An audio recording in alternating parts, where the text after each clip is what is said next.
Joel, can you hear me, Joel? I can. Yeah, I don't see our advisors yet. We had a phone call today, and they're definitely coming in. I'm looking for them in participants, and I don't see them there either. Well, we can bring them up a little bit later. It's fine. Sure, and I'll keep an eye on participants as well, and if they arrive. Okay. Are you ready to go? I am. Yep. I'm just trying to get the agenda up. 1 second. Oh, there's David. He's under my name. Do not fear. I shared my link with them. That's okay. Hey, David, how you doing? I shared my link with them, so they and Shabnan should actually show up as me as well. And she looks like she's in the participants because my name's out in the participant world, so she may have logged in. If we could upgrade the third Joel Jacobazzi to a panelist. David, can you hear us in? Yeah, I can hear. All right, excellent. Yeah, my name's David Manukian, not Joel. And, sorry, I'm 2 seconds away from the agenda. Hold on 1 second. All right. There it is. Okay. Okay, I'll share that, and then we can go ahead and get started. Sure. I just want to introduce. Is it okay if I introduce Mr. Chairman, or do you want to start first with our? Go ahead. I'm sorry. All right, start and then I'll turn it over to you. So just coming back for the school committee meeting, we went into executive session at 6:30 for discussions related to collective bargaining. So we're coming back to a public session. I apologize for being just a little bit late. I will note that we're on Zoom. 3 of us on the committee are here in the administration building. The other 4 members are present remotely, and you can participate through Zoom. There will be opportunities. There's 2 public forums which provide opportunities to speak on the Zoom. You can raise your hand when we get to those points and be recognized. This is also it's also available on cable TV, on Comcast and RCN, and then also texting. You can text any questions to 617-581-7037, and those questions will be put into the chat, and we'll address those as we go along. And I've asked Kendra Foley, the vice chair, is going to be monitoring the chat as well to make sure we try to pick up any questions that people might have. So our next item on the agenda is the high school student advisors. And I'll turn it over to the high school principal, Mr. Giacobazzi. Sure. Once again, thank you so much for giving us the opportunity to share some highlights. And I believe Shabnan Begum, who's our second advisor, I think she might be stuck in the panelist world. I just chatted the group to see if she is. There's another Joel Jacobazzi out there. So anyways, for now, I'll introduce David Manukian. David, if you want to just introduce yourself, tell us a little bit about yourself. Unfortunately, we didn't have you on our last meeting, but here you are. Hello, my name is David Manukian. I am a senior at Watertown High. I am the captain of the football and wrestling teams, which as of now aren't happening, but that's different. I'm excited to be a part of this. I love representing the grade and give my opinion and the opinion of my peers and making a difference. And do you want to just tell us, today was the first day of the new schedule, and I know that remote learning has been exciting and challenging all at once. Do you want to just let people know how your first day went? It went, to be honest, it went a little worse than expected. It was very long, and it was just like, I need to get up. And I had the chance through lunch, and some teachers dismissed us early because we just had independent work, so they just let us go. That's good. And we were able to do it not in front of a screen. That's wonderful. Yeah, that's the hope, and we'll get into this later, but David, as you know, I've told our students that the hope is our teachers are utilizing that Zoom time, those 52 minutes creatively, where kids can get off of screen. And so I Mhm. appreciate hearing that. Yep. All right. Well, thanks, David. I appreciate it. The other person on there? I have not, I cannot find her in the participants. Okay, that's all right. I'll keep an eye on my email in the event that she may have hit a snag. But we'll carry on. Okay. Moving forward, we'll make sure that they are panelists. So, Excellent. All right. Thank you. All right, thank you, David. Thank you Yep. for coming. Next item on the agenda is the public forum.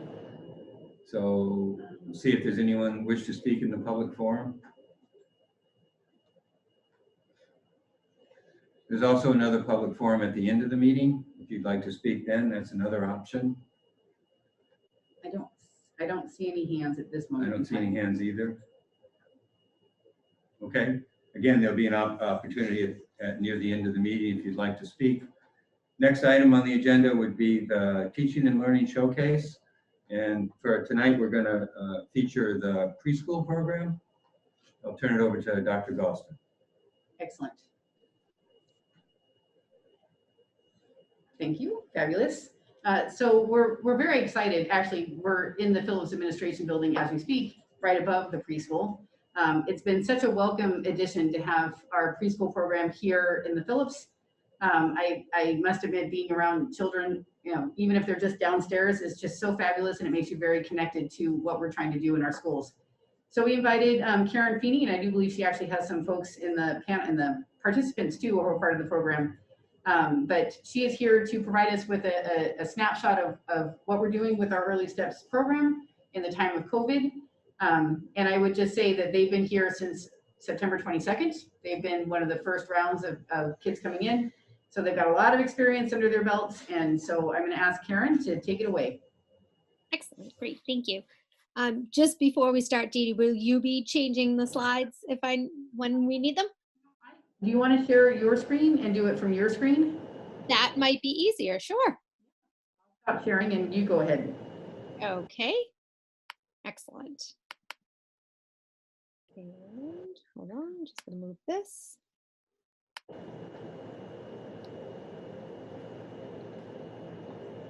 Okay, great. So first, welcome everybody to Early Steps Integrated Preschool. We are, as Dee Dee mentioned, in person, and we have been live since the very first day of school. And as to echo what Dee Dee said, it has been such a sense of normalcy for all of us to have the sounds of the children crying, laughing, playing, all of that just around us every day. It really has made a huge difference for welcoming everybody back into school. And I think for families, children, and staff, it really is exactly what we needed to really forget for a short period of time, momentarily, about the world around us and be able to focus on the importance of having children in the building and doing what we all want to do, which is educate our little friends. So I'll give you a little overview of our integrated model. So our program is designed to help meet the needs of students with special education requirements. And those are very varied based on our evaluation process to help identify where children do require some additional services. I like to focus on their abilities rather than their disabilities because they all have such a wealth of talents that they bring to us every single day, that when we focus on that, it provides more of a positive outlook for students for when they're here with us.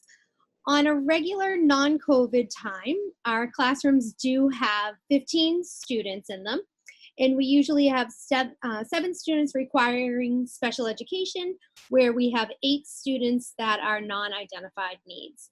We struggle a lot about what to call our students for those 8 students. We feel that when we call them community members, we're all part of a community. If we call them peer models, well, we're all peer models for each other. So we're still looking to see what the most appropriate term would be for students with non-identified needs. now that we are in a COVID classroom, as we can call it, our guidelines did have to change, and our classroom numbers also needed to change as well.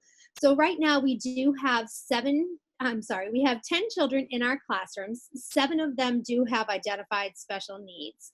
And we sadly had to reduce the number of, as here's another term we use for them, our tuition-based friends that come to school with us. And the reason being is we do have to have those 7 spots for students that do require special education services. So in order to make sure that we have that availability to make sure at any time, whether it's when a parent refers them or if they are referred through early intervention, that we do have a spot to welcome them into our classrooms. Our teachers are dual certified in special education and in early childhood. So when they are working with our children, they do have to wear both hats. So they are their general education teacher as well as their special education teacher. And as I mentioned, all of our children learn and benefit from being with one another while they're in the classroom, and they really do help each other along the way. Not only did we have COVID that we needed to take into account for all of this, we also got a new location along the way too, because what else do you do during a pandemic but move an entire preschool? So our wing over at the Hosmer was demolished to create the space for the new Hosmer. And so during the pandemic, we had a lot of scheduling times to have teachers come in to help pack up their classrooms and then unpack their classrooms once the Phillips building was ready for us to be there. So we've been juggling an awful lot and trying to make sure that we're doing everything according to plan. And as we transition to the Phillips building, we were able to bring with us the 3 pre-kindergarten classes that were originally located at each of the elementary schools. So we are now 10 classrooms over at the Phillips building, all being together. So from ages 3 to 5, we're all at the Phillips building learning and playing together. So once we got here, there was a lot of different things that we needed to do. We have some pictures coming up in a little bit to show us how we had to rearrange classroom furniture to make sure that we were abiding by the guidelines for having the space designed for students so that they're able to engage and play and also still be maintaining social distancing as much as possible. We know that they do naturally gravitate towards each other, but really trying to find their spaces so that they're able to be safe. So a lot of what teachers have done is to create individual bins and individual supplies that children are able to take, so they are still able to play at opposite ends of the table, but all have their own individual materials. And at the end of the day, those are all very sanitized every day, so that this way we are making sure that for the next morning, everything's ready to go. As we all know, we had plenty of PPE, and we still do for all of our staff to make sure that they are as comfortable as possible for them to be working and interacting with students. Because our little friends do love to get close, they want to hug, they want to make sure that if they get hurt, someone will be there to help them. And we want all of our teachers to be able to supply to their comfort level that amount of emotional support that students need. We have 2 pictures of our friends that are demonstrating how they wear the masks and their hats, both of these, the masks and the hats provided by the district. And I will say that I am overly impressed with how well the students do wear their masks every day. And one day I was taking a little friend in and he stopped me and said, "I need my mask," and kind of calling me out for not remembering to put it on them before we entered the building. So they are more aware of the fact that they need to have their masks on a daily basis, and they do take them off during their snack time. We do eat in the classrooms, which we're very spaced out at that time so that this way we are able to remove masks for children at that opportunity, with adults to be able to support them during snack time as well. So not only in the classrooms did we have some changes that we needed to have, but also outside of the classrooms as well. So our pickup and drop off procedures look a little different. We unfortunately are not allowed to have families come into the building, which when you're dropping off your real little one, that's a real hard thing for parents to do, especially on the first couple of days of school, to have that separation. We kind of wonder sometimes if it's worse for the parents or the kids. And so we always encourage them to give us a call to make sure that we can check in on them and reassure families that everyone is doing well. When we do our drop off in the morning, it's pretty similar to how we did when we were located at the Hosmer. We will help escort the children out of cars and bring them into the building. But the pickup part is where we have a little bit of a new routine for us. And so what we have been doing is having families come in as if they were going to be dropping off their child. And we now escort the child to the car, and the families then will put them into the cars and secure them and then move along, so that this way we have a nice little flow and a routine for everybody once we're outside. And luckily the weather has been on our side to be able to be outside and have some sun while we're waiting for cars to be coming through that loop. So here's a quick rundown of what our classes look like and what our class sizes is. We do have, if you look at room number 204, that does say that there are 11 students, and that is our pre-kindergarten class, and I will be going over that dynamic in a little bit. If you do notice that some of them are not full to 10 just yet, we are keeping in mind that we have open spots for any new special education students that may be coming our way.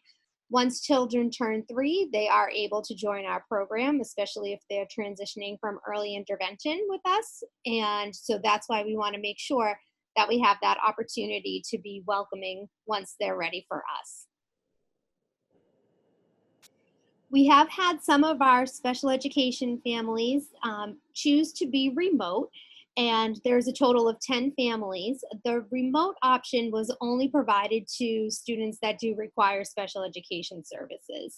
And we did that just because the regular Zoom sessions for students at this age are really hard for them to attain the attention. And we are building in a lot of breaks for our special education students where they're able to have time away from the computer but come back and rejoin their group. So we're designing their structure of their day a little bit different on that.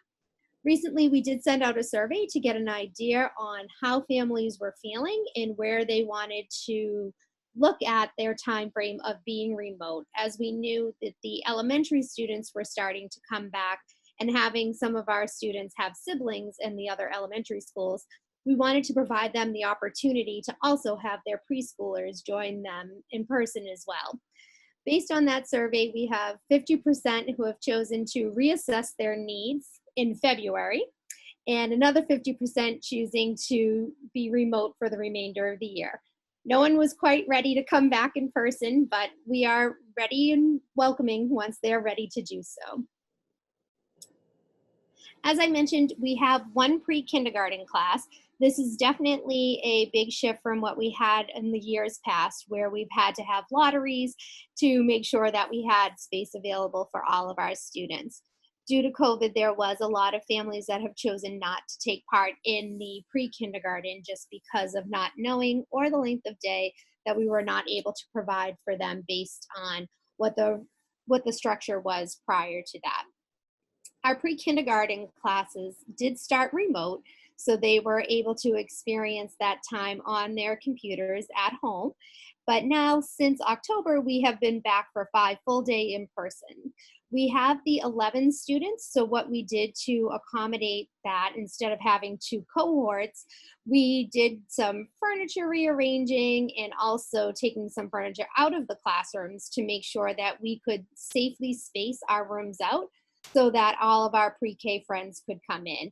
And actually, when speaking with the classroom teacher, Mrs. Bolton, her theory was, I can't break up this cohort. They've been together for so long through Zoom that we all have to come back in person. So what can we do to make this happen? Which really was very nice to hear, for having that need to keep the classroom community going, that they were able to develop that even through Zoom, and knew that they could just continue to foster that classroom community once they were in person. So here are some of the pictures that we have for our classrooms. You can see the table is divided so that we have children on opposite ends. And we do also have in the middle picture just a lot of furniture that has been removed from that area just to allow some space. And you can see some dots on the floor, which are spaces for children to either line up or to have a seat while they're doing their circle time. So there was a lot of changes in that area. The picture over on the far right is the art station, where before we would have two children standing side by side to be able to work together. Now they're on opposite sides of the easel. So there is another side of that where they can kind of talk over the easel to each other, but still be able to partake in all of their fun, messy preschool activities, which is when you know that they've had a great day. So speaking of all the fun that they do, we'll give you a little overview of what their curriculum looks like, because at Early Steps, we do follow curriculum that is aligned for all of their learning and developmental skills. So we have a literacy component, which is OWL, Opening Our World of Learning. Building Blocks is our math curriculum. We follow Handwriting Without Tears, and then also ALS PALS for our social and emotional learning. So OWL is developed based on multiple reads of the same story so that children can hear it over and over again and develop that literacy. So they listen for the fluency component. We do a lot of vocabulary development, which when we do our specialized instruction for our special education students, we do have a lot of visuals that we create to help them to learn a lot of their vocabulary words. And there are theme-based, so we are able to continue to foster those themes, not only through their literacy components, but through other activities throughout their days when they're doing small group activities or other playtime choices that they have. Our fine motor, as I mentioned, is Handwriting Without Tears, and some of you who may have younger children have probably heard Matman being talked about, and he is a figure, which there's a picture coming up, where you use the shapes of the letter to create them. So you learn about the curves of the letters, the straight lines, all of that to be able to put together not only Matman, but also the letter formations. And it's definitely a multi-sensory component to this curriculum. So they use sand, they use clay, they're using magnetic tiles to really make and do their letters on a daily basis, and then also followed up with some of their workbooks that they're so proud of, that they feel like such big kids to be able to have their workbooks. Here are some of our crayons that we use, which also allow them to work on their grasp, so that we notice the smaller crayons over on the right, so that this way they're forced to really pinch those crayons to be able to hold them, which is forcing them to use the grasp that we need for when we're writing with a pen or a pencil as we continue to get older. And here's the infamous Matman. And there's a wonderful song that I will spare you all from me singing it tonight, but anytime you want to come in, I have a bunch of preschoolers that would be more than happy to sing Matman for you. And they build Matman from absolutely a blank slate on the floor to having all of his body parts and talk about where he is. As we look at math, we're also looking at a lot of different concepts that children will be doing and building those foundational skills even at this level. They do some very basic geometry, but we also work a lot on patterns, identifying numbers, one-to-one correspondence. You can see we have some geoboards happening here where children make shapes as they're working through their math concepts. So we're really building that strong foundation of all of the skills that as they continue to go up during the years, these are a lot of those that they will be working on. And our final one that we have is ALS PALS, and this is a picture of Kristen Delaney, one of our preschool teachers, who is using Al, who is a puppet, and Al has two friends. He has Ty and Keisha, who also come out, and they talk about all different types of big feelings as we talk about. And they really break them down into how to deal with big feelings, what they can do, how they can be able to really regain all of their different composures if they're having a hard time. They talk a lot about different different parts of a social emotional curriculum for students to be working through. So they do tap on a lot of different topics, and parents get newsletters ahead of time and also during the unit so that they're able to talk to their children at home as well. And, you know, they love when any of those puppets come out. Again, I will spare you from the song of Al's Pals, but again, anytime you're more than welcome to come down and see him. But it really does give them, and you can hear kids using the terminology that they have, especially if they've been with us for a couple of years, to be able to use some of Al's big feelings. And there is a quiet corner for them to just kind of go and sit if they just need to take a break during their time frame that they're having a hard time. Our special education services would not be complete without really looking at our speech and language pathologist, our physical therapist, occupational therapist, who all work together to really make sure that we're honing in on a lot of all of those developmental skills that children will need to get them through their schooling. We also have an ABA therapist who works with us, who works on behavioral components that we do need to make sure we're getting everybody those regulation skills that they need to be able to function within our classroom settings. And we also have a music teacher that does a phenomenal job actually right now zooming in. And if you want to see preschoolers actually sit for an extended period of time, come in during music time, because they are all engaged as they look at that laptop to watch and see what Mr. Boynton is going to be doing next. So there's an awful lot that happens in a very short period of time. Some of our classes are 2.5 hours, some are 3 hours, and some on regular days are 5, right now down to 4 due to our time frames. And they cram it all in, and children are just happy every day to be there. So here are a few more little pictures of our friends. You can see them doing some matching activities. I just always love children and teachers walking in the hall, just showing that collaborative and communication team building right there. And then just also playing all together. So I'm more than happy to stop sharing my screen at this time, if I could figure that out. And Dee Dee, I don't know if you want, oh, right there, got it. Great.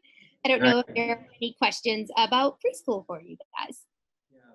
Karen, thank you very much for your presentation. Thanks also to all the teachers who've been there for a number of weeks now doing this very important work. So thank them on behalf of the school committee. Are there any questions from members of the committee? Questions or thoughts or comments? Lily has her hand up. Lily? I just want to echo the thanks. Also, I loved Al's Pals. Shout out to Caroline Labella. We learned so much. It was incredible. So I love this curriculum. Sorry, my internet's being a little laggy. My one question, you have a very challenging task, I think, comparatively to some of the upper level grades, especially when it comes to special education services. I was just wondering, how are you working through the staffing for direct support services in general, but also the compensatory services? Because I know you guys got handed a huge challenge. And again, like that Zoom piece is a lot harder at this age. So I totally understand if you don't have everything, right off the top of your head, but if you could just talk a little bit about how you've been thinking through that, that would be excellent.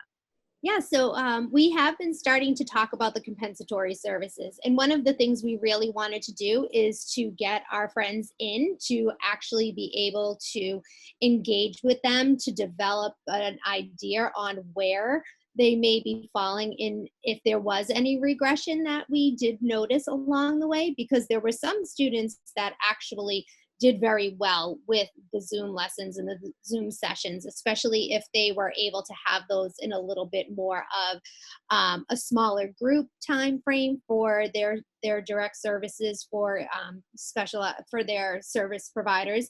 So they were able to do that. So we're at the beginning parts of looking at where they are for compensatory services and being able to then start meeting with families to have conversations about how we're feeling everything has gone. We did that at the beginning to get a gauge of what worked and what didn't, and where they felt that they were at once they were returning to school with us. But now that we've had them and we can kind of get a better idea of that, that, we're now starting to dig into those components of being able to identify who needs compensatory services and what that would look like. Okay. Thank you Any- so much. Any other questions from committee members? Again, thank you very much, Karen, for your presentation, Oh, for you're all the work that welcome. you're doing. Thank you for the time. We enjoy sharing it. Great. Next item on the agenda will be an update on school reopening. And so we have really an update for both the elementary, the middle school, and the high school. And I think also some comments on the kind of physical space as well, the HVAC, et cetera. I think this is going to be a regular part of all of our school committee meetings moving forward, at least during this year, to have an update each time. So I know Dr. Galston has a PowerPoint that she wants to present, and I'll turn it over to her. Yes, thank you very much. So I also have some friends in the on the panel that are going to help us along the way as well. So yes, we are in phase 4 of our reopening plan.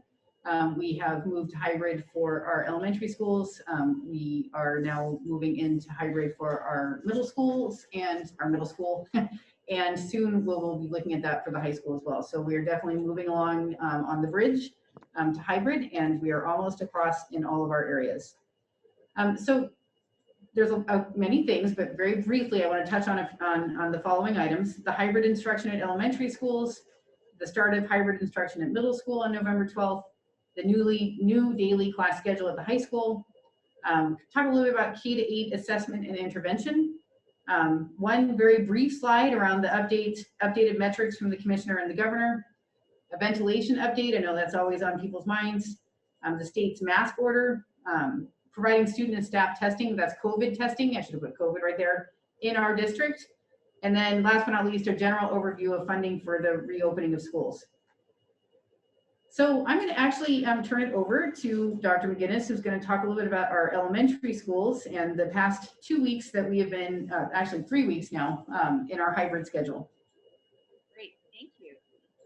I just wanted to say thank you also to Ms. Beanie and her team of preschool and pre-K teachers who were the pioneers in WPS to come in and support our youngsters, preschool and pre-K. And Dr. Galston, myself, and others, when we come to work every day, get to pass the classrooms and see the excitement that you've outlined here today. So a job well done.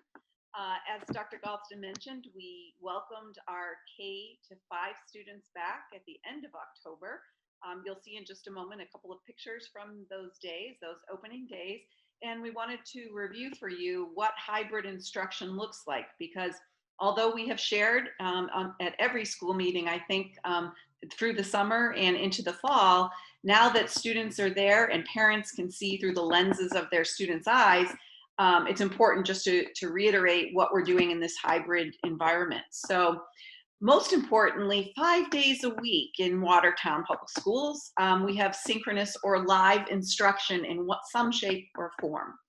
One full class, by full class, we mean cohort A and cohort B combined, and our virtual learners as well. So all of the full class meets on Mondays remotely. And the focus, again, are the core areas of math and literacy and social emotional learning or well-being, and building communities through our morning meetings and our closing circles. 2 days a week are in person from 8:15 to 12:15 at the elementary level. And it goes cohort A on 2 certain days and then cohort B on the other 2 days. Again, the focus is on math and literacy and social emotional wellness while they're in school those days. Then there's 2 remote days opposite the in-school or in-person days. The focus on those days are science and social studies, and then our specials classes. Our students receive Spanish classes, art, music, PE, and health, and library, as well as opportunities for extension and interventions that are more personalized to student need. Dr. Galston, would you please click on where it says sample elementary schedules? Back up. I'm going to try to do that, yes. Thank you. Then you would like I would imagine Why don't we go to if you go at the bottom of the document, you'll see it says hybrid or extension days. Oh, it's little. Sorry about that. Is there any way to make that a little bit larger? I can try, but it's All right, going to. It's hard to see here on the screen, but basically you can see what's important is you can see what I've described in the bullets on the previous slide, and that is their readers workshops, foundations, math classes. This is showing from kindergarten to grade 5 what a typical elementary school schedule day would be. And if you would raise that to the bottom and see the afternoon, please. As you can see, students eat their lunch after the dismissal, and then they do the asynchronous science and social studies, as well as drop everything and read, because literacy is hugely important, and building their independent reading time is as well. All students at the very end there come back together for closing circle. Our teachers are doing an outstanding job as usual, being extremely creative and always caring, and trying to figure out how best to do that. And a lot of it is troubleshooting. How to make sure that all students are engaged and you're able to use the platforms and the laptop and all of those things together. So it's a work in progress, and people are doing a really good job. But students report feeling much more connected in school, just being hybrid these last couple of weeks, or one full week actually. Dr. Galston, can you switch to the next one? No, I was going to do it in this elementary schedule. One of them is the extension day, which I think we were just looking at, and one of them, okay, that was core day. And then showing, I just wanted to demonstrate where I said on the first slide that these are live sessions or synchronous. As you can see on this extension day, a student might have in kindergarten live Spanish, and then one of the specials would be live. Then there might be some iReady work that they're doing or some other intervention, and then they would have another live. So I'm just trying to demonstrate for the general public who's looking at this, how this is coordinated across K through 5. And now you can go back to the slide. Thank you.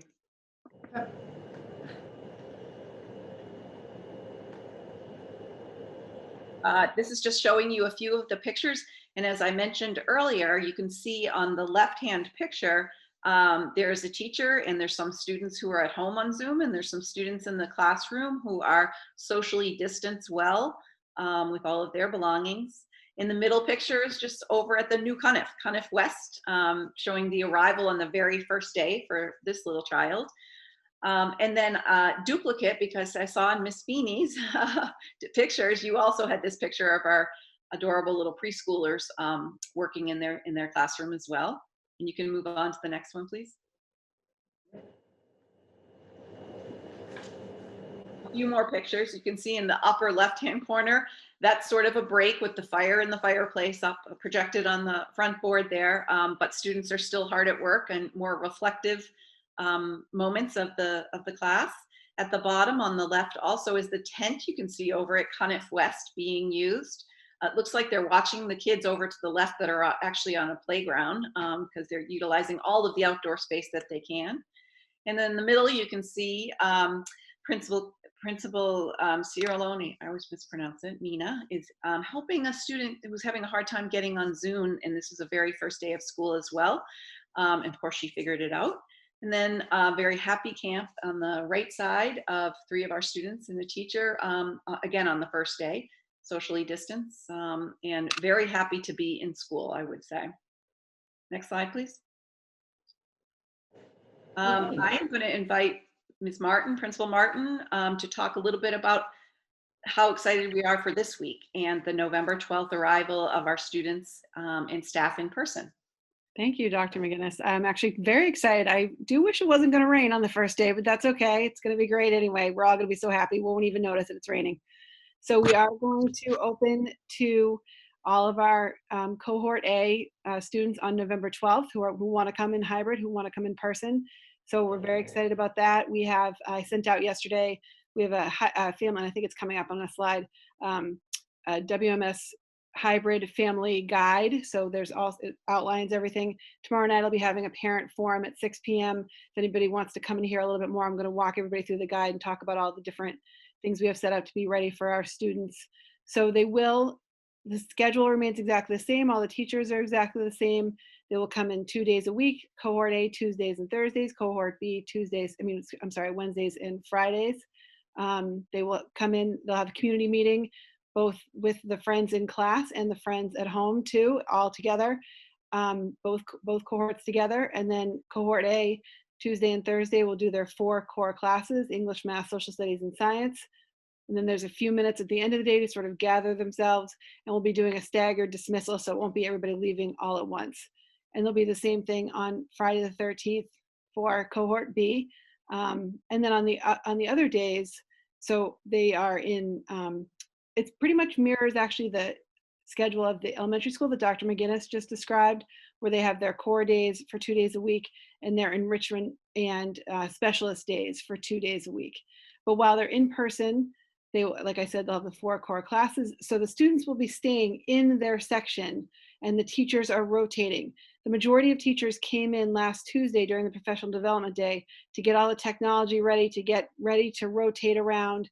So to figure out what it's like to move from classroom to classroom. And we've moved a couple of classrooms around too, so that people are even closer. So for example, in cluster 2, all of cluster 2 is up in the area that we call the penthouse. So they're right above where cluster 5 is in the 8th grade. So all 4 classes are right there together. So it'll be really nice sort of cluster 2 area. And then cluster 1, the other grade 6 cluster, is down the other end of the hallway. Everybody has their own bathrooms. Everybody has specific doorways they should be entering and leaving from. And our stairways and hallways are one way as well. That we'll be walking all the students through that. Today and tomorrow in community meeting, we're going to be going through all of the guidelines with the students. And also Mr. Schmidt, our Makerspace IA, made a nice movie for students too that they're going to watch tomorrow to sort of walk them through the building and how they can get around the building. And then of course on Mondays we'll stay remote for everybody. So everybody's all together, cohort A and B. So this is the other thing I was talking about on the extension days, on the remote days. There's many things going on. They have their their world language of reading. They have 1 day a week of physical education, and then they have one of their specialist classes, the health, art, tech ed, and then music or dramas for 8th grade. There's math and literacy extension, more things to do, iReady, IXLD, or they have lots of asynchronous assignments from all of their classes. And every day, Monday through Friday, they meet all together in their community meeting, which is where they do the social emotional learning and sort of talking about what's coming up and getting ready for their week and for their day. And there's the family guide. I don't know that you need to click on it, but I just wanted to highlight that. I'll just click on it for 2 seconds. Okay. And I think that the elementaries had done a very similar thing for getting back into school. So one-stop shopping for families if you have any questions about reopening, about policies and procedures and doors and everything else. So I was very happy from, again, elementary through now middle to have these guides for families.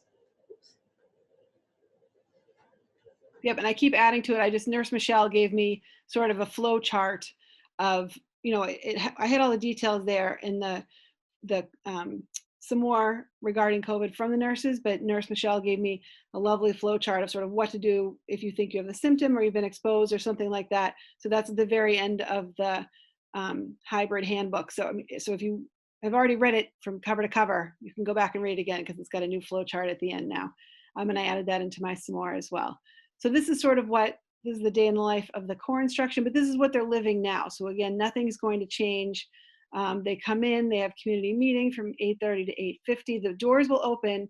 So one thing that's a little bit different than school of the past, and I think that's something that probably the elementary school students need to get used to and the middle school students as well. It looks a little bit different than like the typical school that we're used to. So I know that, last year before March, students would come early, they would go to the gym, they would go to the cafeteria, they would go to the library, they would hang out, they would study, they would play basketball. It's not going to be like that this year. The doors are closed until 8:15. So I ask all parents, please don't drop your students off much earlier than 8:15, because especially when it gets cold, they're going to be outside and I don't want them to be outside for a long time. So we will have lines on the ground. I think you saw that in one of the elementary pictures, really helping encourage the students to stay socially distanced from one another. Then at 8:15, they'll come in their particular doors.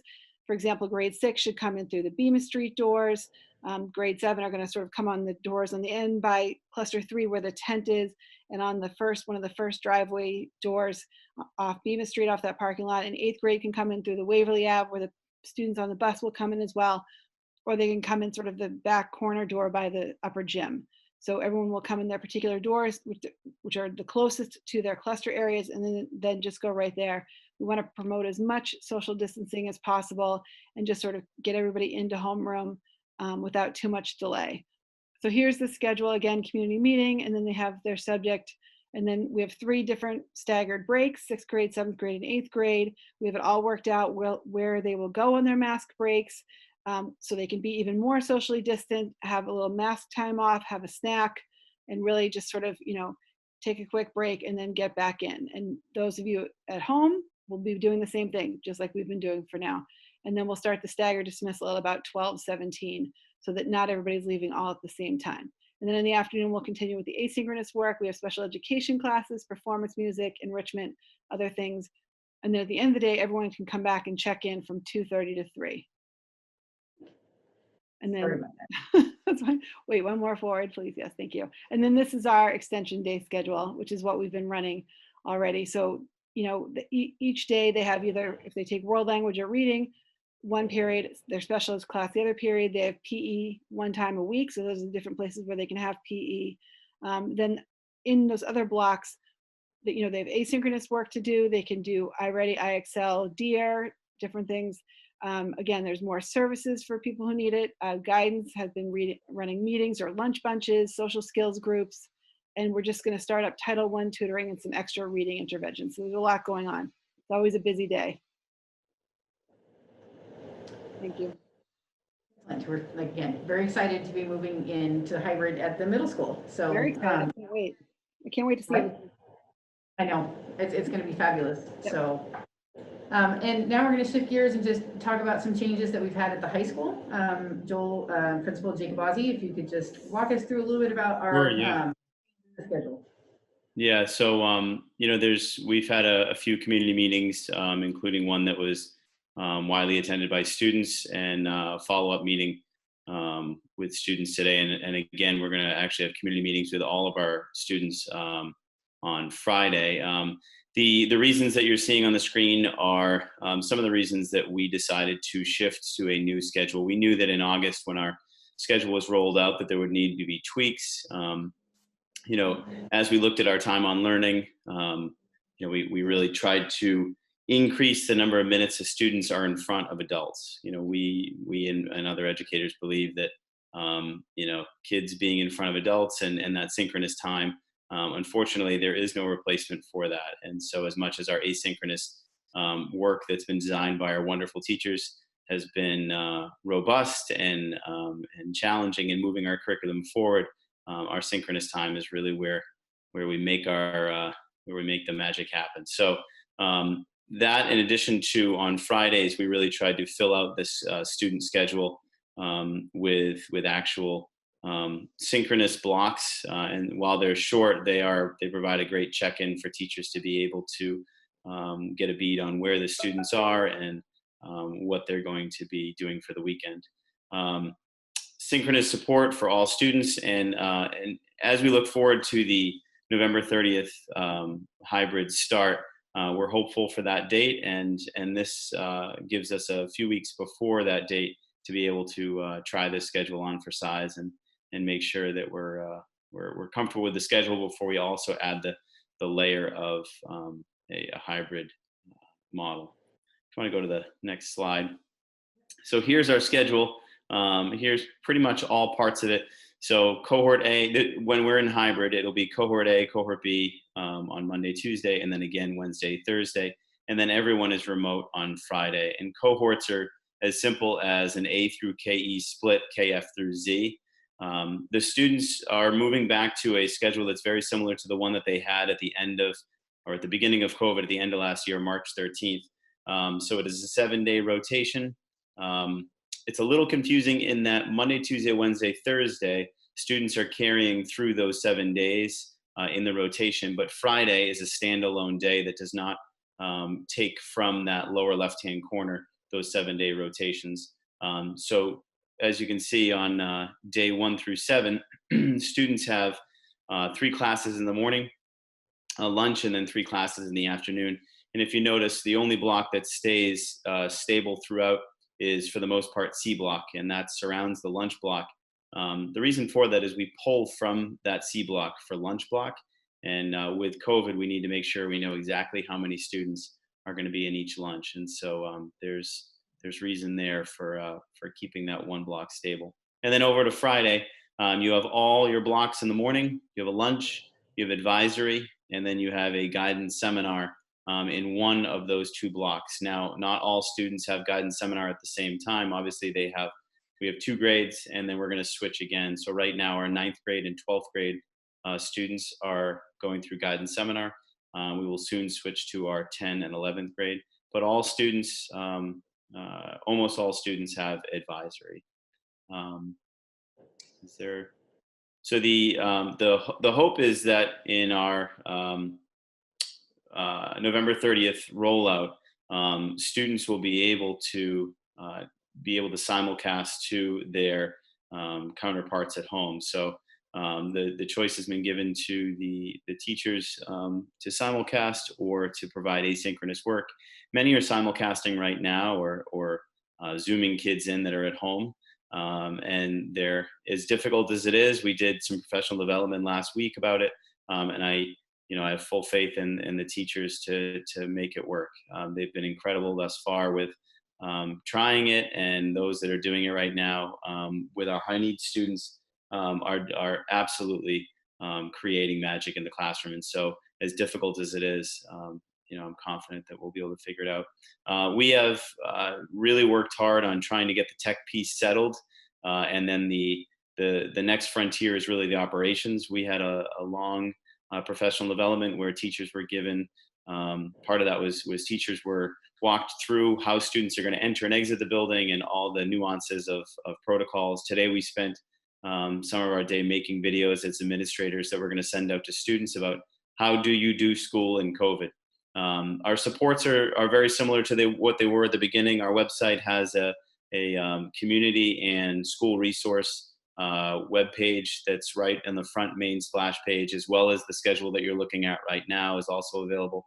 And finally, the weekly learning plans are also available on the website. Those school and community resources are a really good place for if your student doesn't have any idea where to go for Chromebook help, or they're having more social emotional challenges, or you believe that there's an emerging issue that they need professional guidance on. It's all there, right, in the school and community resource website. So I think that's it for us. Thank you. So I don't know if you want to stop and pause and have questions around the 3 schedules and the levels, or just you want me to keep going about the district updates? Well, why don't you keep going? Okay. And then we'll come back and do it all. Great. I'm going to ask Dr. McGinnis to give us a little overview of our K-8 assessment and intervention. So even though we are in this hybrid model, we have still committed to our universal screening, and she's going to give us a little information about what we're doing with our diagnostic screens. Yeah, sure. So as we have planned for all along, we are assessing where our students at so we can note any regression that we might see. And it might be across a grade level, it might be across a standard, or it might be in just individual students, so that we can assess what the needs are in terms of interventions on those schedules that we showed you earlier this evening. So right now, our students in grades 1 through 8, including 9th grade at one point, are taking the iReady diagnostic assessments at the elementary level. They finished math and they're working on literacy now. Through November, they should be completed in the first half of the month in grades 1 through 9, actually. So our coaches and our academic coordinators and our principals are working hard coordinating all this at the schools. In addition, in our math curriculum, teachers in the classroom K-12 are using their normal formative and summative assessments, but just to see, access prior knowledge to see where kids are as well. Elementary teachers also are doing multiple assessment for literacy. And then our reading specialists are working with smaller groups of students once if that data reveals that there's some below grade level standards that need to be addressed. And then in K-2, our Foundations phonics program, we have end of unit assessments that we're using for that as well. The most important part of getting this data early on is so that we can intervene right away. So we have our ESL department working with our English language learners in small groups all over the place, pre-K to 12. We have our reading teachers doing an outstanding job focusing on literacy, all of our special educators, small groups during intervention periods, in the afternoons. Some of them are doing some really unique scheduling with students and parents to try to support all kids. And then we have Title I tutors in both reading and math, and they are all up and running too after we receive this data. At the next school committee meeting, I am happy to share some of the results so we can see where are we. I have to tell you the preliminary math at the elementary level right now that I've just looked at is showing promising. It's the beginning of the year, which means it's based on the learning that occurred last year. And as you recall, the horrible date was March 13th when students were no longer in school for the rest of the year. But a lot of teaching and learning occurred before, and it's evident in some of these preliminary diagnostics through iReady. So I'll share that at the December 7th meeting as well. As many of us know in our community, the governor and the commissioner released updated metrics to be considering in terms of when schools should be in or out. The press conference, I believe, was at 1:30 on Friday. Quite frankly, as a district, we have yet to thoroughly digest exactly what that means for us here in Watertown. I will say that, you know, as a community, in the old system, we were probably heading to a red designation, but now we are yellow. I would just say that that's how the change has been. But that doesn't mean that, you know, it isn't something that we should be obviously concerned about and thinking about greatly about when it is that we make decisions around models, when it is that we decide to go from hybrid to remote or hybrid to more. We really have to think about what's happening in Watertown. So that information is out there publicly. Certainly come December, I'm sure we'll have greater clarity around what that might mean specifically for Watertown. But I always want to emphasize that all decisions that we make here in Watertown are done in concert with the Watertown Board of Health in terms of any kind of movement that we make, such as moving to hybrid for middle school. That was a discussion that I had with the director of the Board of Health to make sure that this was the right thing to do for our students, and we concurred, and that's why it is that we're moving into hybrid. And we'll continue that safe phased in through our high school coming in on November the 30th, unless something were to change dramatically. So I just want to give a quick little ventilation update. I did this at the last school committee meeting, but I wanted to just provide everyone once again. All of our windows are functioning and can be properly opened. That's a big thing. If you have been following a lot about ventilation and its impact in terms of COVID, you want to make sure you have air flowing in your rooms. We have a window open here, we've got an air purifier, and we have an HVAC system. So right now we're doing pretty good. So, you know, we wanted to make sure our windows could open. We've installed screens across the board in elementary and middle, and soon, you know, definitely by the spring, we'll have them at the high school as well. We have air purifiers in each of our rooms, and at this point, I think we're very close to having them all in the high school as well. So we're really set up to move forward on November the 30th. As I described before, remember that it's all about air exchanges. These air purifiers that we have, you know, they all have HEPA filters. They can get between 3 and 5 air exchanges depending on the size of the room. We have 2 to 3 exchanges with our HVAC systems, and then 1 to 2 exchanges with our windows. And unless it's bitterly cold and we worry about freezing our ventilation system, we will always keep our windows cracked to make sure that we have that ventilation moving through the rooms. So we think that on average, it's about a 6 to 8 air exchanges per hour, which is really important. I'm going to move to the next slide because there's a reason for that. So the state also, a statewide order around masks, you know, and we've been doing that already in terms of our schools. Masks will be worn at all times. We do have mask breaks and snack breaks. It's a very quick point in time, and students, when they're, you know, in recess, will have them have their masks on. So mask wearing is important. We know that on average, a 2 and 3 layer mask will filter out 70% of the virus, you know, in both directions. So, you know, whether you have the virus and you're breathing out, or you're wearing a mask and you're with somebody who might have it. So the space between is key, because you want to make sure that that 30% is diluted in the air. And that's why it's so important to have your HVAC system working very, very well, and having your air purifiers as well. So That's really important. Mask wearing is number one, but having that air exchange is exceedingly important as well. If you have any issues, we gave everybody masks, but if you are running short or you have any kind of concerns in your families, please reach out. We have masks for everybody. We will make sure that we take care of you if that's a need that you have. Just remember, please, outside of school, you know, like Principal Martin said, we'll dismiss and students will go out, but it doesn't mean when you cross the sidewalk that you take your mask off. We would like all of our students to wear their mask when they're in public, or when they're together with people who aren't in the same household. That's really important. Just because you know somebody doesn't mean that they don't have COVID. So if you're in a gathering, keep your mask on. So one other highlight, I know this is an agenda item later on, but I figured that since we're talking about reopening, I would just highlight the student and staff testing. We have been testing our staff, our COVID surveillance. We're now in the 6th week of doing that. Elementary started last week. We're folding in our middle school students, teachers this week. And so far, no staff member working in person has tested positive. So that's really important for us. Student testing begins this week at the middle school.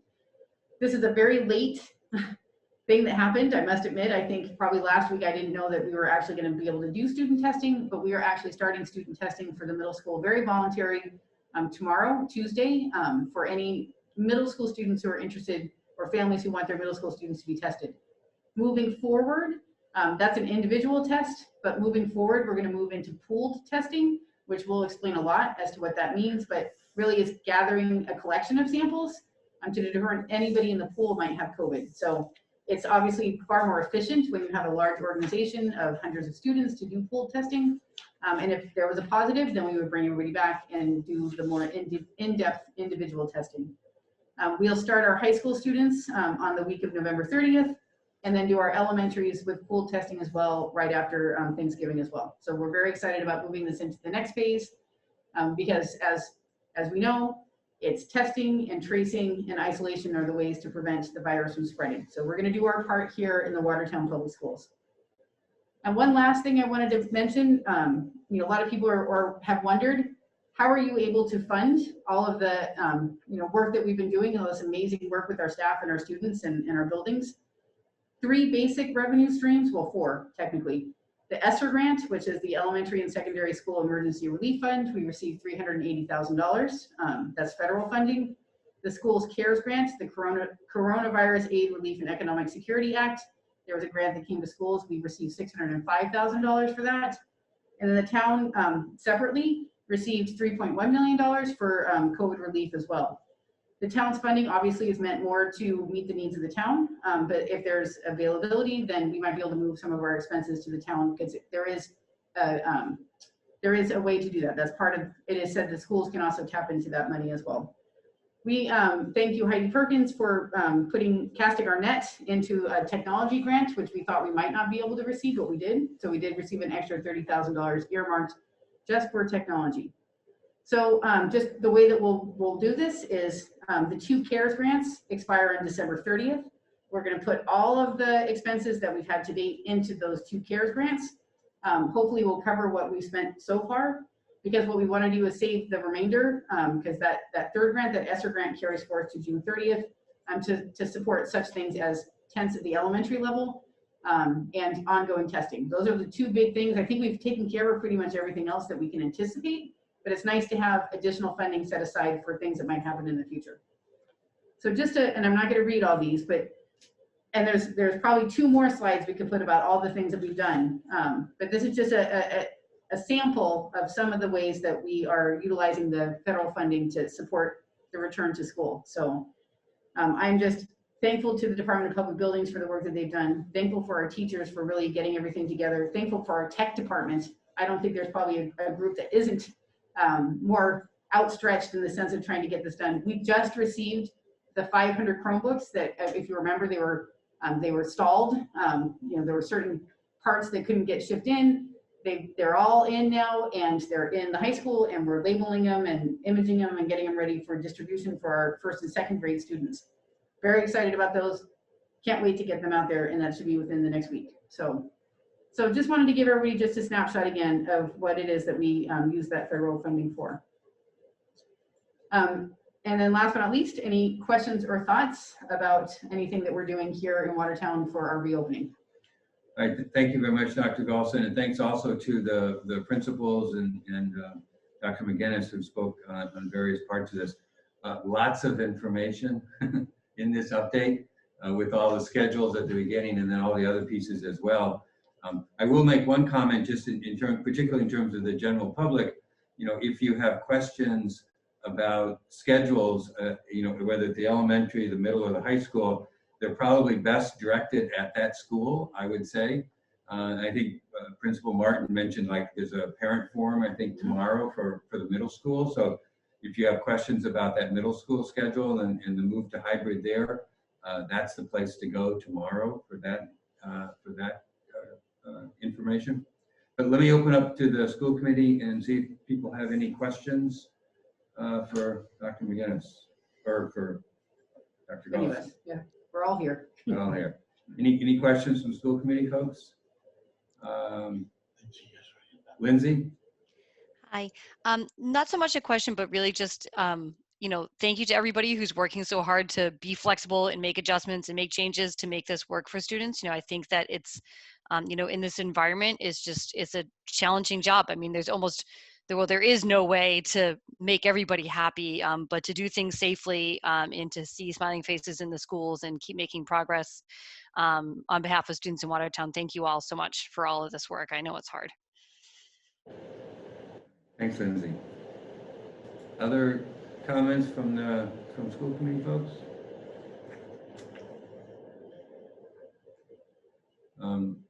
Just one additional piece of information on the testing. Mhm. So we're just starting now with the student testing. And so you mentioned, just want to clarify that this week it's starting at the middle school. Yes. And you said even tomorrow or Yes. later in the week? No, tomorrow. Tomorrow. So tell us, you know, if someone's listening from Yes. the public, how do they engage with that? Yep. Again, this is voluntary, It is. but how would they engage with that if they want to? When do they go to the middle school? They take is it just for middle school students? What's the? Yes. So exactly. So Well, but we can talk more Sure, about it talk later, but about let me, just a quick little synopsis of that is, we sent out an email to all middle school families. I did a robocall. Hopefully everybody got that robocall. Just to remind you to look at the email. There's a form in there that families fill out that say that they're interested in testing. They're sent a response. I sent them an email that has them sign up for the testing, which is the consent and goes over the process of how the test is going to work. And then we scheduled it tomorrow from 1:30 to 5, and it's by alphabet. So starting with A's, ending with Z's, we've got half-hour segments for people to come in and get the testing. It's an anterior nasal swab, which is not the long swab. It's actually just a very short swab. It's not even considered invasive. It will be administered to the students, whereas at the high school it'll be self-administered. We have a cadre of school nurses that are going to be taking the swabs along with volunteers. So, I mean, this community in 72 hours has come together to make this happen. And sure, we might only get a fraction of the middle school students. I think we're up to about 150 right now. But I think that as the weeks progress, that participation will go way up. So very excited. All right, so you've had all that communication. Yes. That's great. Thank you. Check your emails. Okay. All right, thank you. Other questions from the school committee? Okay, seeing none, again, just thank you for all to Dr. Galson and all the people in administration and certainly all the teachers for all that you're doing. Next item, we have action items. The Budget and Finance Subcommittee met a short time ago, so they have a report and a budget calendar. Kendra?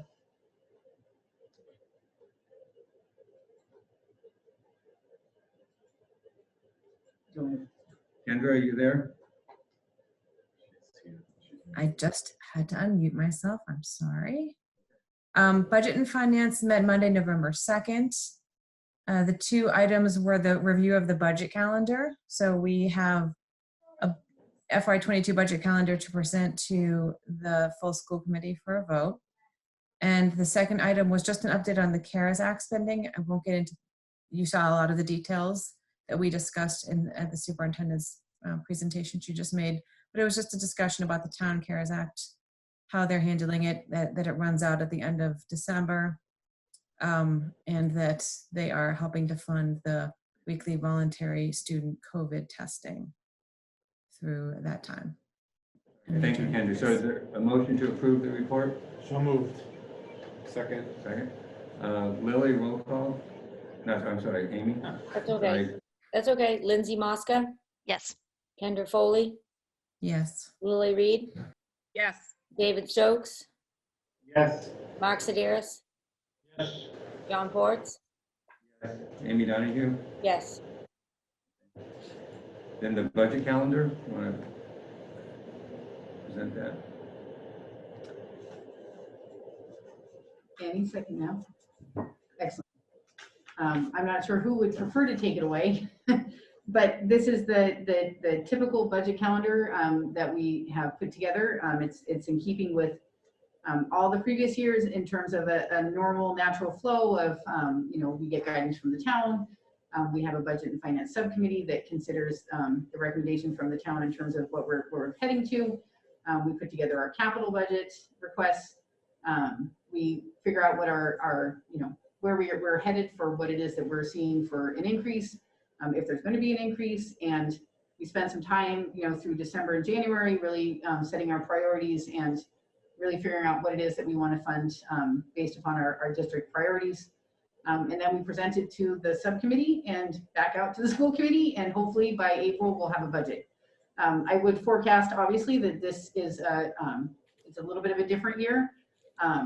We will work through this, anticipating that it will be as normal as it can be. But if we need to make adjustments along the way because of budgetary constraints or information that starts to come from the state, then we will do so. But we're going to plan our budget as we normally would, knowing that we'll probably be looking at being as efficient as we possibly can. So I don't know if there's any questions about the calendar or if Heidi wanted to add anything, but this is where we're headed.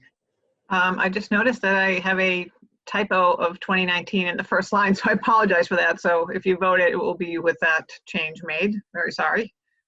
I don't really have anything else to add. It is our typical calendar, and we're working through that now, and budget templates just went out to all the budget makers. So we're on our way. Thank you. We're getting exact dates right now for the subcommittee meetings, which will be locked in the next few days. And those are in March, those dates? There's 3 in March and then 2 others earlier, and we're locking, the first one is likely December 1st, and then we're locking in, and anything that's TBD on here for subcommittee, where Lindsay and David and I are working out some dates right now. Okay. Sounds good. I just had one question. So the capital budget, at one point, we talked about having that voted at the first meeting in January, but now it's in December. Is that where you want to do it? I thought it was first meeting in January, but maybe. Yeah, I think that we did talk about doing it the first meeting of January. Did that get changed? I don't think it got changed. Let me check 1 second. Heidi, do you recall that? I do recall it now that John's saying it, so I will move that if that's what the school committee prefers. I will put that on the January. Well, that was more just to give the subcommittee time. Yep. But actually, you got the subcommittee meeting with buildings and grounds meeting prior to that. So, I mean, it could go either way, but it just needs to happen before it goes to the town council, to the council subcommittee. Yeah, the meeting with the subcommittees just really got discussed today in the group email. So it appears that it's going to be okay with everybody for December 1st. So based on the fact that we did just talk about that today, it's really whatever the committee prefers. We could do it either month. Okay. Well, and Lori, I would think Lori Cable would want to, maybe she would prefer to wait till January. I'm not sure, but you can work that one out. We can make that adjustment. Okay, any other questions on it? So a motion to approve the calendar, kind of recognizing that there are a few things that will be added in as we go along. So moved. Second. Okay. Any discussion? Do a roll call. Amy? Sure. Kendra Foley, Yes. Lily Reed, Yes. David Stokes, Yes. Mark Sideris, Yes. John Ports, Amy Donahue? Did I get you, Lindsay? Yes. Okay, yes. Okay. Okay, so that passes. The next item we had, which you really talked about already, but if you have anything to add in terms of the CARES expenditures, you covered that in the update. Yep, I think we're just well on track to maximizing again the funding that we've gotten. Yeah. And without it, I don't know how we would have done this. So No, I think I just, want to emphasize that. And I think, thank you to you and to Heidi Perkins and kind of monitoring that and keeping track of that so that those expenditures can be covered in that way. And thanks to the town also for playing a role in helping out on our side, on the schools, with covering some of the expenditures. Next would be the approval of the minutes from October 19th. Make a motion to approve the minutes of October 19th. Second. Any discussion, questions? Roll call? Lily Reed, Yes. David Stokes, Yes. Mark Sideris, Yes. John Ports, Lindsay Yes. Mosca, Yes. Kendra Foley, Yes. And Amy Donahue? yes. Okay. Then reports, the first item for the report is the COVID-19 testing for staff and students. And again, you may have covered what you were going to do for that. Do you have any addition to add to that? the only addition I would say is, like I said, this is a pretty quick turnaround to get us going for the middle school. But as we move forward with our pool testing and our baseline testing for our high school students, we'll have far more time to be able to hold like a community forum to have people get answers to questions they might have. And like I said, I think we're up to about 150 students that have signed up, and I think that's about 1/3 of the class. And I think over the course of time we might have more, but it's a start, and we're excited to do that. And I just, again, I'm very thankful for Watertown for supporting what I think is really an essential step prior to potentially having a vaccine. Yeah. Well, and well, questions from committee on the report?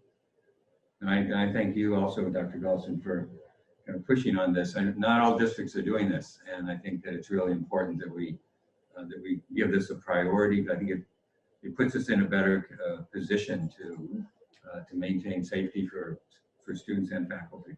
If I could, sorry, Sure. if you don't mind, I just want to add that there have been some members of our community that with great knowledge and expertise. I always we're part of a collaborative, a Safer Schools collaborative, and everybody there is a scientist or works at the road or, and then I really don't speak the language, but fortunately a few people from our community have really stepped up and helped me a lot to learn about how best to approach this. And I just am very appreciative of the depth of, information and knowledge that's here in Watertown, and the ability and just for people just to offer, hey, how can I help you? And I'm like, I got it. I need a lot of help. So just want to thank people for really reaching out and helping me as much as we think it's possible. So. Absolutely. Thanks. Next item on the agenda is a report on an update on the communications with DESE on reopening decisions and action, so-called audit. I'll just say a few words about that. I think, as most people know, in late September, mid to late September, the State Department of Elementary and Secondary Education sent communications to several school districts, Watertown being one of them, raising questions about the timing for our reopening, the timing in particular with respect to moving to hybrid. And we responded to that and explained kind of the plan that we approved and how we were following that plan. There have been some communications back and forth on that. At one point, they talked about doing actually a somewhat extensive audit, and then after additional conversations, and I want to add thanks to our legislative delegation who was involved in those conversations. The department kind of restructured their audit and have made it into a report that's, I think, a bit more reasonable. We think we're on a good path, but they want some additional information from us. So Dr. Galson is in the process of doing that. they're asking for specific information, and it's with respect to our learning model, family communications, and relevant finances. So Dr. Galston gave them some information, or just started that process of conveying information to them.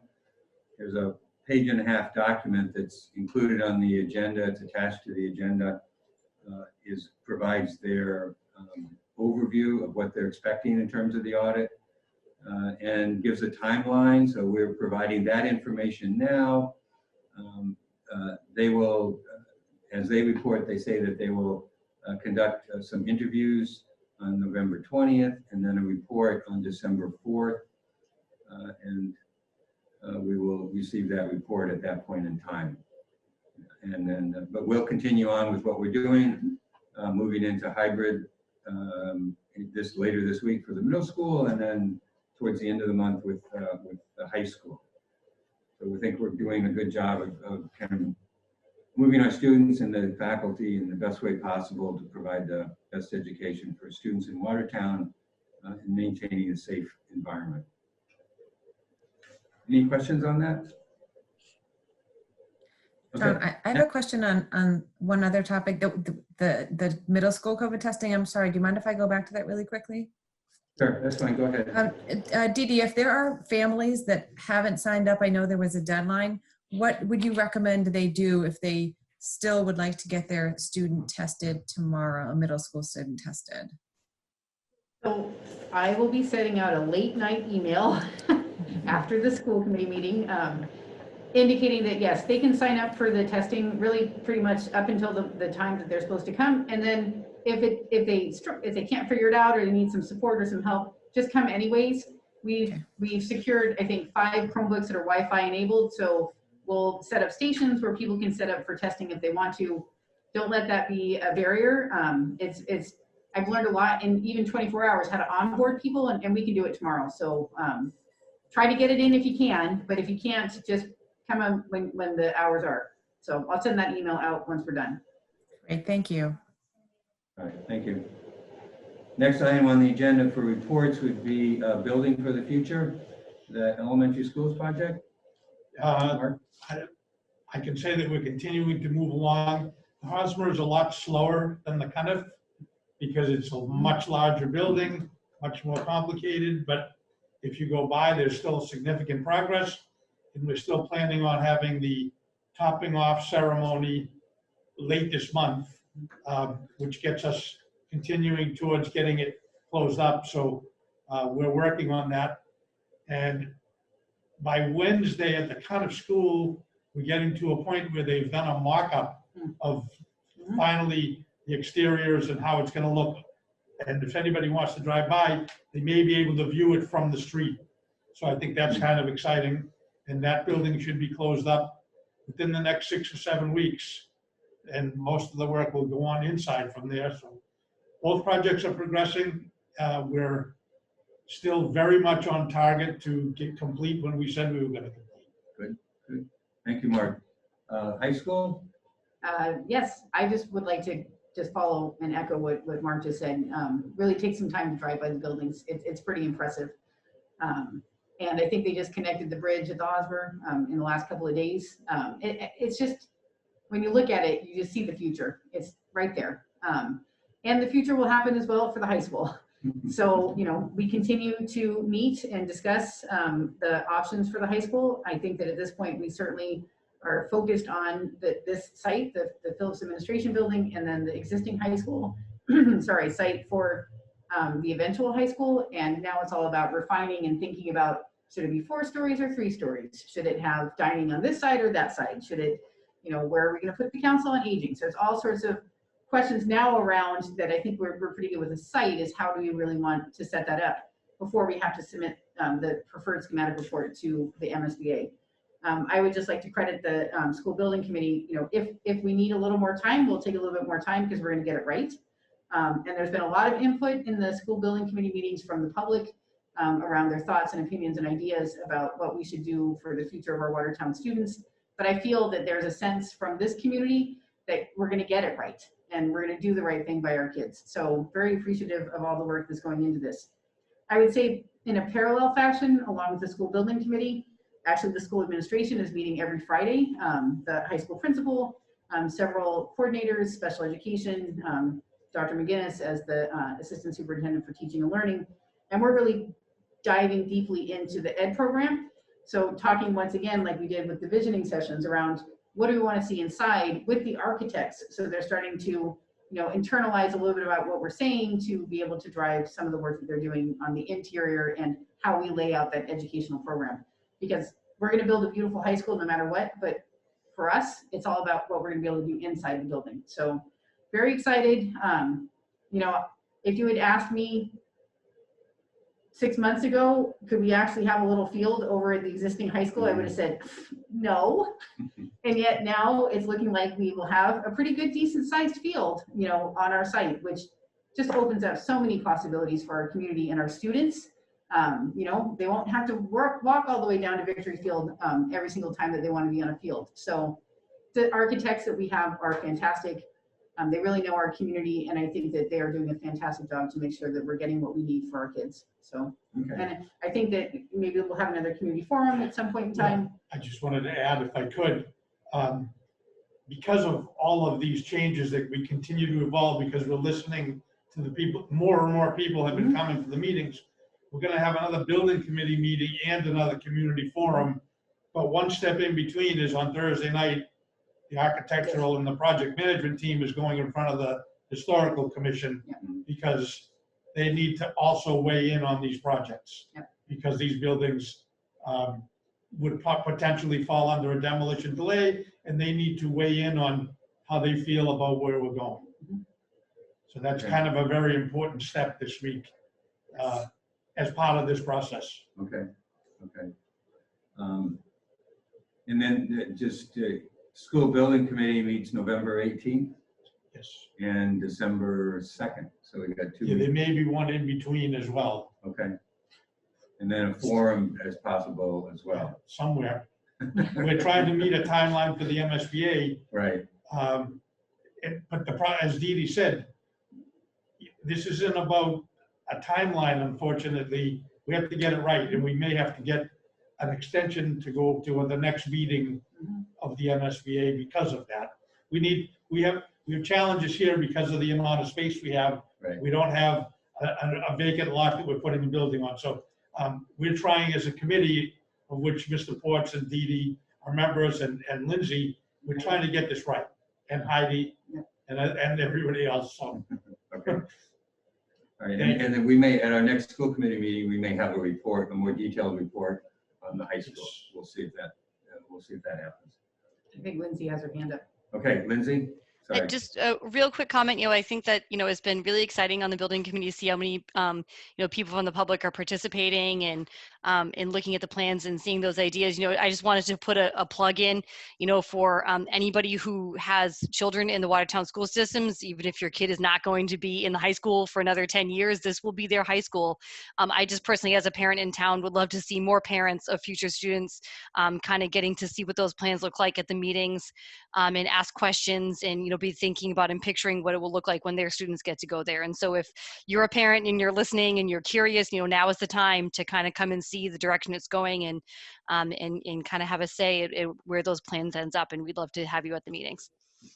You just search for Watertown Building for the Future on Google. It's the first website that pops up. Great. Thank you. Very good point. Thank you, Lindsay. Any other comments on building for the future? Okay. Next report would be the budget update. And this is kind of early in the budget year. We received a quick update. I don't know for you, Dr. Galston or Ms. Perkins. I will absolutely hand it over to Heidi Perkins. Okay. Thank you. The budget status report, which is incorporated in the packet, right now shows 9.2% of our budget remaining, but I just caution that we right now are charging expenses, which I mentioned at the last meeting as well, to the regular budget until we can move it over to the grants.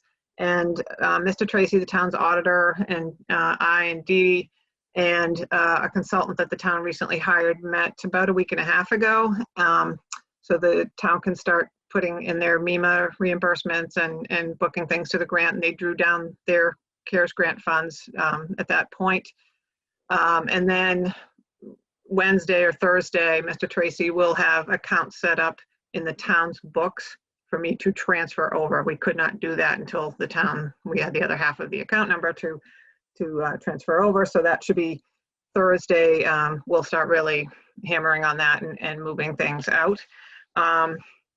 So I just wanted to, I'll just briefly, without reading, just tell you in the report for everybody to hear that there were expenses, obviously, from March through June that we had to quickly spend, a fair amount of money to get through the remote period.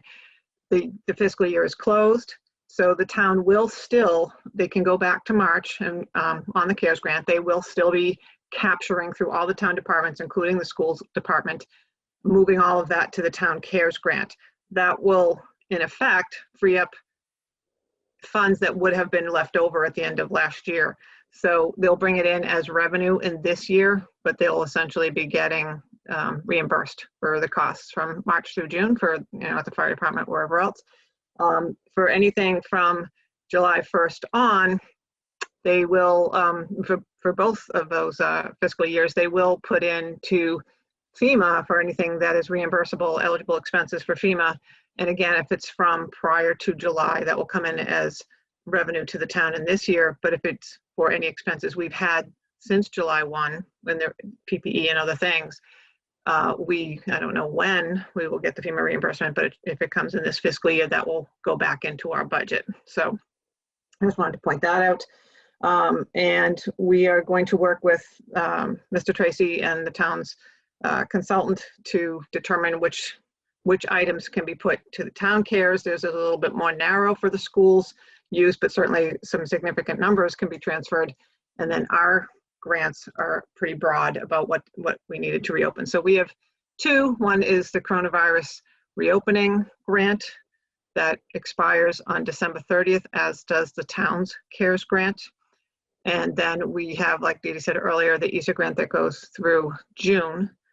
So we'll be moving expenses. The other thing is we have had obviously some hiring just to cover all the situations that are happening, like classroom monitors and some long-term subs and a building monitor and some extra help in the technology department that are going to be grant funded, but they, the payroll has, if it's already been occurring, has been also booked here. So there's going to be both payroll and expenses that'll be moved to the grants. And lastly, just the way it works, anything that we believe is FEMA eligible, we cannot charge it to the grant in 100% because the money would have to go back into the grant and the grants will be closed. So what the state and Department of Education has informed everybody is if you think it's FEMA eligible to put, because FEMA reimburses 75%, only put 25% of the expenses to the grant, and the 75% will remain out of our budgets until such time as the FEMA money comes back in and replaces that in our budgets. But if there's anything that doesn't materialize, I mean, we don't see any issue with it, but it will have already been charged in the budget, so it won't be a big surprise later. So, but we'll still be maximizing. The town does anticipate that between what they have throughout the town, what we will have for them, and what we'll have in our own CARES and reopening grants, that we do believe we will be maximizing all of the resources that we have enough eligible expenses to actually cap out all of the grants and not have anything on the table when we're done. So that's what we're working on now. I don't know if any questions. Thank you very much, Perkins. And any questions on the budget update? Seeing none. Next would be the enrollment update. Dr. Austin. Sorry. So what I would simply say about the enrollment update is that we are, early in the year. There is more movement in and out, especially in the beginning of the year. I think that, we see people leaving, but we see people coming back. not the same people. Like it's the churn. I can't even think about churn in that traditional sense, but I think a lot of people are, tried a different approach, and then they're determining, well, now you're moving to hybrid, so we're going to come back in, or vice versa. You find people that might have wanted to go to a private school and there was a wait list and then they're accepted in. So I think that given the circumstances that we're in, it's going to be very hard to say that we're stable or it's even.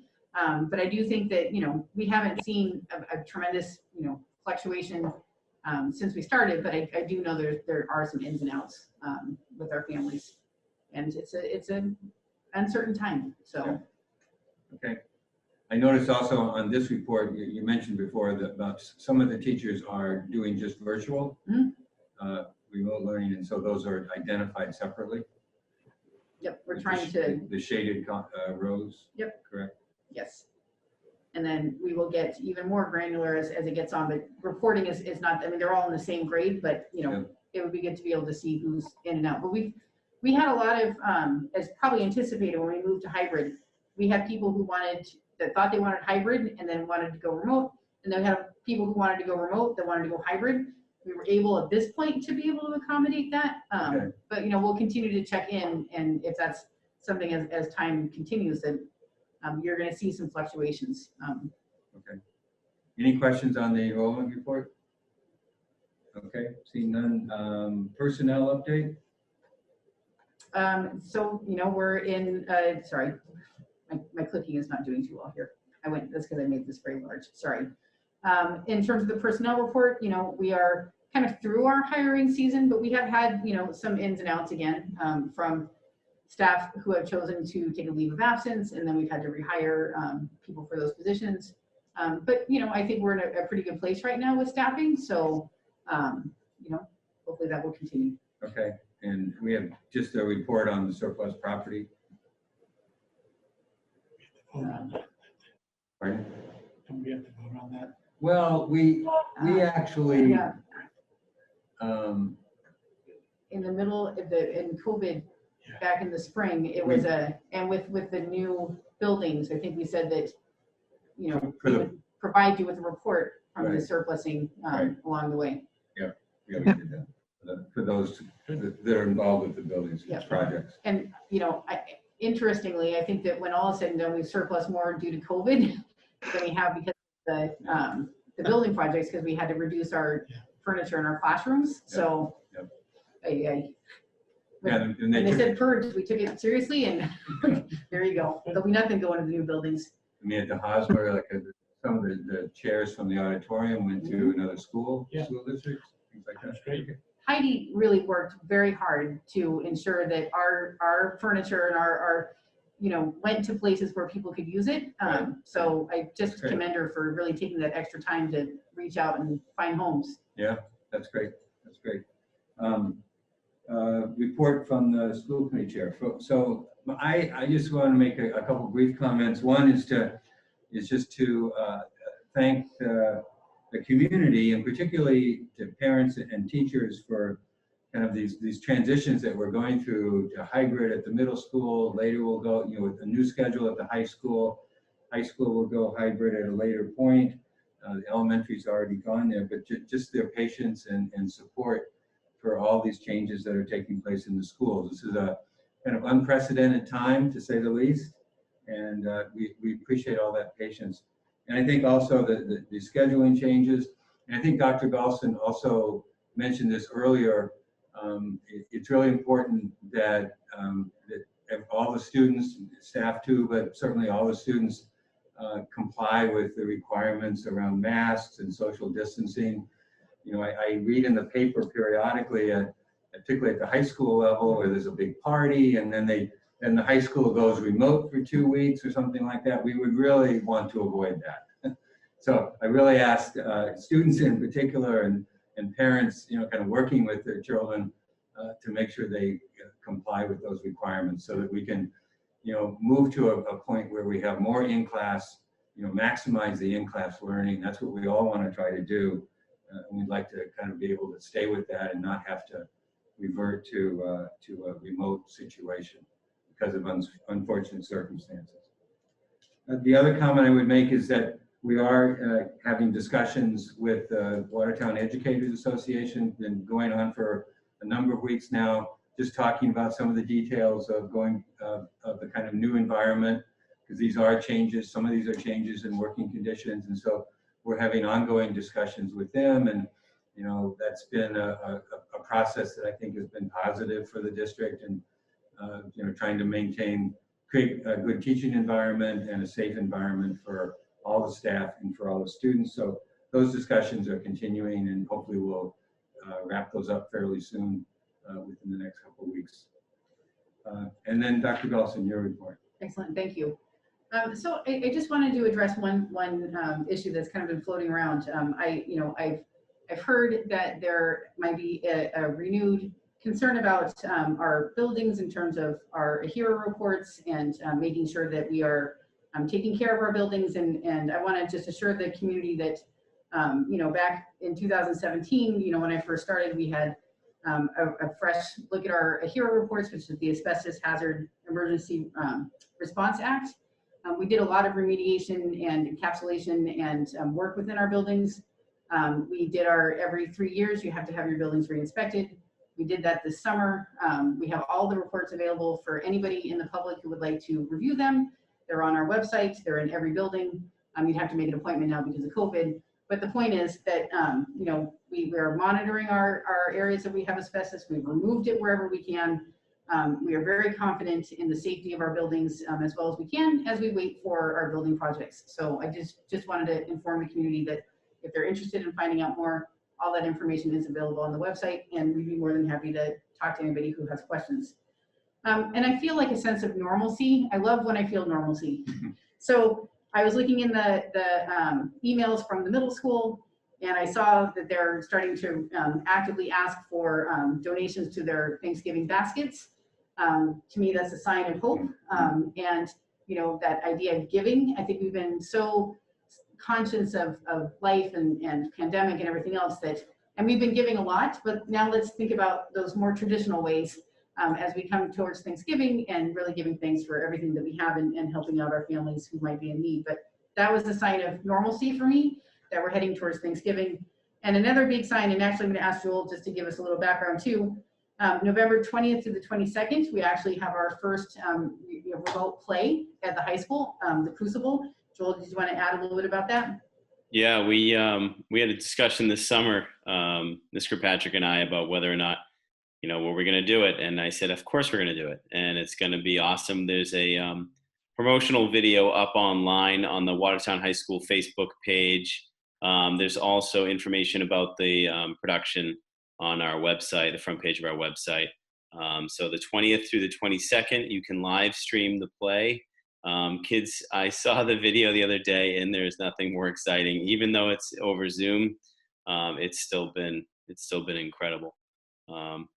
And can I mention one more giving opportunity that our students have taken part in? And David Manukian, who was on the call earlier, is in the Armenian Club, and the Armenian students.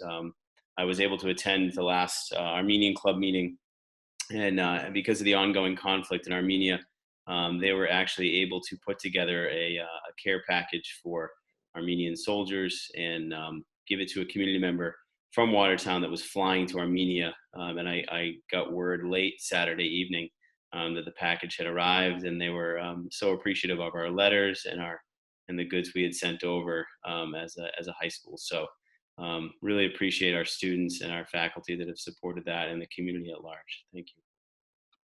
Thank you. So look at that great report from the superintendent. But again, it feels good to be in a place where we're starting to think about, things that we normally would have. And I think that's a great sign for us moving forward. And that's pretty much all that I wanted to share with the community today. Okay, thank you, Dr. Carlson. New business? Any new business from school committee? Anybody? Panelists here? No? Okay. Announcements, we already mentioned these. School building committees coming up November 18th, also December 2nd. Budget and Finance has a subcommittee on November 30th at 5 p.m. Correct? Got that listed on here. And then school committee meets on December 7th at 7 p.m. Our next regularly scheduled meeting after Thanksgiving holidays. Public forum. Anyone wish to speak in public forum? Oh, you have a hand from Mona. You just want to identify yourself and then speak? Hi, I'm Mona Hujazi. I'm a junior. I'm a junior at Watertown High School. And I had a request, less of a question.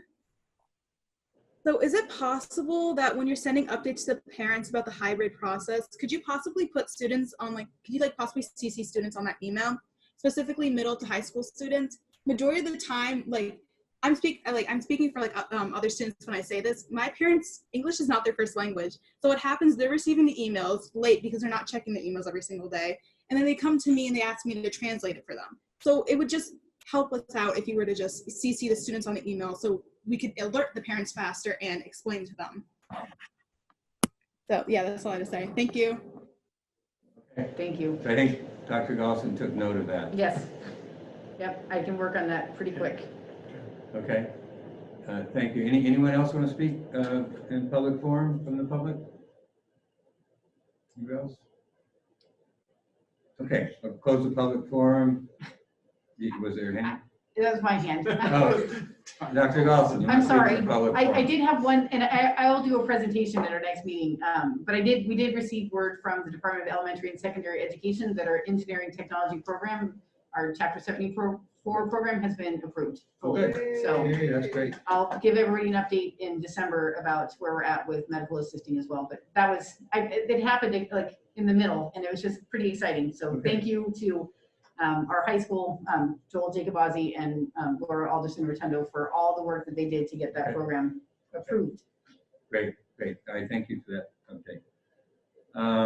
Motion to adjourn. So moved. Second. Roll call. Lindsay Mosca, Yes. Kendra Foley, Yes. Lily Reed, Yes. David Stokes, Yes. Mark Sideris, John Ports, Yes. Amy Donahue. yes. I think we're adjourned. Thank you very much. Thanks people for coming. Have a nice holiday break.